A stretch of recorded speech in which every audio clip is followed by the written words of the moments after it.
Goeiemôre almal. Wat 'n spesiale tyd om in hierdie viering van Pessach net by die woord te kan sit en dieper verstaan te kry van wat Jesus vir ons op Golgotha voltooi het, afgehandel het, maar ook om in hierdie tyd 'n opgewondenheid te hê om te weet dat die lam wat vir ons geslag het, die Here het ons oë oopgemaak, ons ore oopgemaak, dat ons deel kan wees van sy liggaam en dat hierdie fees ons fees is en nie net 'n fees is wat gevier word deur mense wat dit verstaan nie. Die Here het homself aan ons kom openbaar hier. En in hierdie tyd is daar, ek het verlede keer ook vir julle gesê, as daar nou twee goed is wat regtig waar vir my hoogtepunte hierdie jaar is dit, ek en Johan gebruik die verbondstekens en terwyl ek daai broodjie vat en breek en daai sappie drink, besef ek die woord sê ons het deel aan sy liggaam. Maar as ons dink aan sy liggaam, waaraan het ons deel? En dit tref my net so, as ek en jy die verbondstekens neem, daai liggaam wat ons eet, is sy gebroke liggaam. Hoe dit op die kruis van Golgotha gelyk het, hoe hy uitmekaar gebreek is en gemartel is vir my en jou, en daardeur die bloed wat gevloei het en op die aarde gedrup het, die aarde wat 'n profetiese aksie is, ons het daar uit daai aarde uitgekom. So daai liggaam wat gebreek is, nie bloed wat gevloei het, is wanneer ons dit vier, dan vier ons dit saam met hom waar hy op die kruis hang, waar hy vir ons oorwin het, waar hy alles betaal het, sodat ek en jy kan begin lewe in ons ewigheidslewe. Dit is so wonderlik om dit te sien.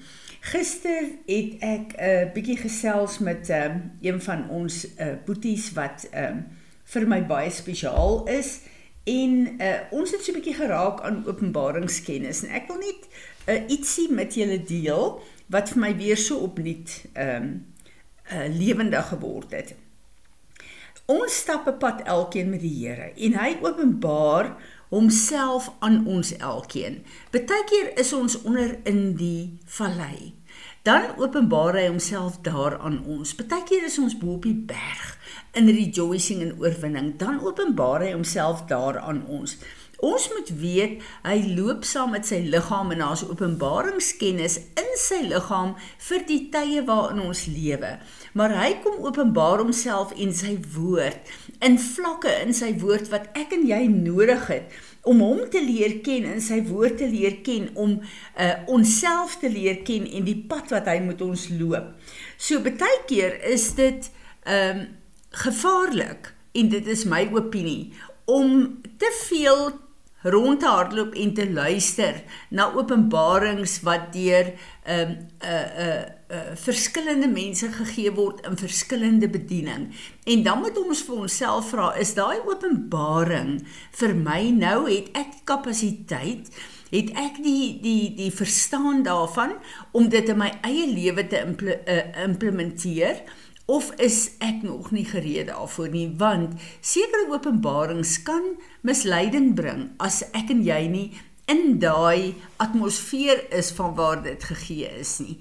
En ek dink die belangrikste openbaring vir my en vir jou, is waar is ek in my wandel met die Here, en wat openbaar die Here vir my in hierdie seisoen. Dit is hoekom ons al baie keer 100 keer 'n skrif gelees het, en dan skielik een oggend, dan kom daar 'n dieper openbaring van daardie woord, wat jou hart en jou lewe so diep aanraak.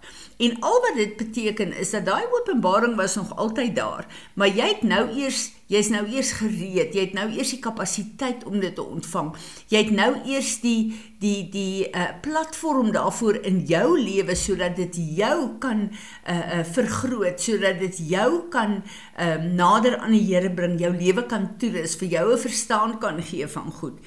Ek dink een van die dinge in hierdie tyd waarin ons lewe, wat ons die Here voor moet vertrou, is dat hy ons sal hou binne die sfeer van sy groei vir elkeen van ons lewe. En dit beteken nie dat ek en jy passief is nie. Ons is medewerkers met hom.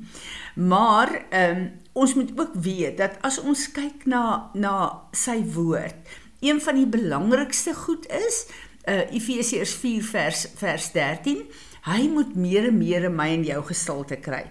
Maar nog 'n belangrike woord vir my, wat vir my so 'n realiteit word in die feeste, want dis waaroor die feeste gaan, is Johannes 3 vers 30, waar daar staan, He must increase, but I must decrease.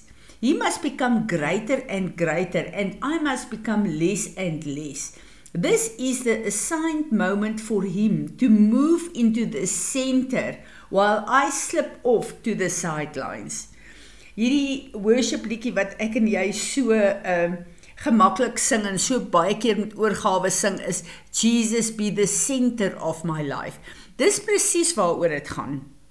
En dan wil ek ietsie vir ons hier fokus. Jy weet, ons baie keer as ons deur moeilike omstandighede gaan. Ek het onlangs met iemand gepraat wat sê, maar ek het gevas en ek het gebid en ek was ernstig met die Here gewees en dit het vir my gevoel of ek niks bereik het nie. Dit vir my gevoel inteendeel, asof wat ek soveel aanvalle gehad het daarna. Het ek verkeerd gehoor, moes ek nie gevas het nie, wat is aan die gang?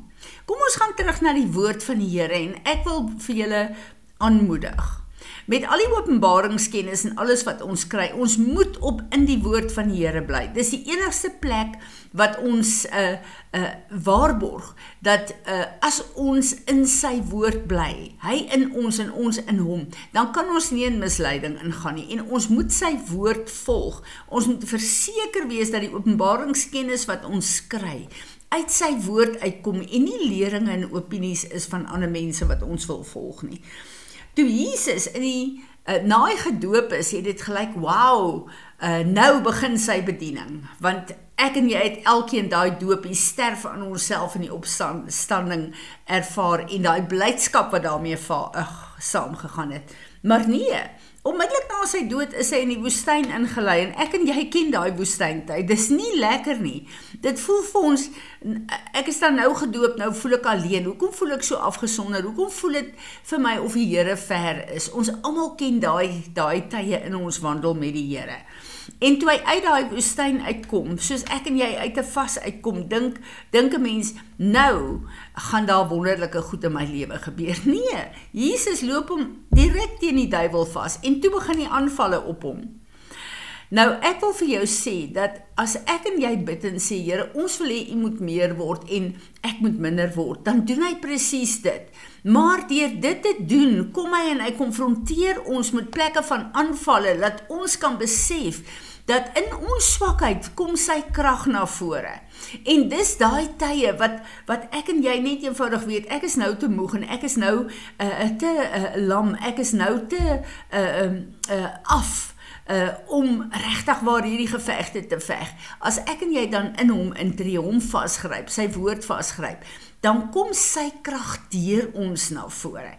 Dis Psalm 23 julle, waar hy sê, ek dek 'n tafel voor die aangesig van jou aanvallers, want dit is jy wat in krag en autoriteit vloei. God weet wat sy krag is, maar ek en jy moet dit ontdek. En hoe ons dit ontdek is in hierdie situasies wat oor ons pad kom, waar hy ons die geleentheid gee om hom te leer ken, sy krag te leer ken, waar hy ons die geleentheid gee om te besef, maar my God is die God van die onmoontlike. En hy doen dit spesifiek dat ek en jy nie net in kennis, in sy vermoëns en in sy woord moet groei nie, maar ook dat sy woord in ons beproef kan word. Onthou, Jesus was die woord wat lewe geword het, hy die woord op aarde vir ons kom beproef, deur die pad wat hy geloop het, maar ek en jy moet nou daai pad loop, en sy woord moet deur ons beproef word, en daarom kry ek en jy hierdie situasies van konfrontasie, van aanvalle. Ons moet dit elke keer sien as 'n plek waar ons sy krag geopenbaar deur ons kan sien. En dit is so nodig aan my en jou, want dit is al hoe hy meer kan word en ek minder kan word. Hoe meer ek en jy leer dat hy daar is om gevegte afgehandel is, in ons af te handel en die oorwinning te gee, sodat dit wat in ons lewe gebeur, die principalities en powers daar buite kyk daarna en sien, dat dit wat op Golgotha voltooi is, in my lewe 'n krag en 'n realiteit is, omdat ek toelaat, dat Jesus dit deur my, as 'n oorwinning kan gebruik. So ek en jy is eintlik besig om met ons lewe en ons wandel en die groei in Jesus Christus, soos hy meer word, is ons besig om die vyand te wys dat dis nie net op Golgotha wat hy oorwin is nie. Hierdie oorwinning is tot in alle ewigheid. En die kinders van God kan daardie oorwinning wat afgehandel is op Golgotha in hulle eie lewens intrek. En daar kan die naam van Jesus verheerlik word. En Jesus kry al meer en meer gestalte in my en jou. En hoe langer ons dit doen, hoe meer ons hom vasgryp om dit te doen, hoe meer groei ons in autoriteit en in sy beeld en gelykenis. En die vyand begin al hoe meer en meer sien, ek kan nie hierdie persoon aanval nie, want Jesus is te veel in hom en ek is oorwin. So ek en jy raak letterlik soos ons die volheid van Jesus in ons laat toeneem, 'n bedreiging vir die vyand en vir sy magte. En hoe meer ek en jy hierdie gevegte veg en die oorwinning wys, hoe sterker staan ek en jy in die oorwinning van die kruis van Golgotha. En dit is wanneer ek en jy word wat die woord van die Here sê, ek is meer as 'n oorwinnaar deur Jesus Christus en sy voltooide werk. Mag hierdie tyd vir ons 'n tyd wees, wat ek en jy met nuwe oë en met nuwe verstaan sê, Here Jesus, hierdie feestyd is 'n tyd waar ek wil hê, U moet meer word in my lewe en ek moet al minder word, want ons vlees moet doodgemaak word. En dit is al hoe dit kan gebeur, wanneer ek en jy hierdie gevegte in hom voltooi. Mag jy vanoggend so bemoedig word deur sy krag in jou. Here Jesus, dankie dat ons in hierdie feestyd net op 'n plek kan kom waar ons 'n beter begrip kry van wie U is, en ons wil bid in hierdie tyd, Here Jesus, ons begeerte is dat ons al minder sal word en dat U al meer sal word en dat U glorie in en deur ons lewe gesien sal word. Amen.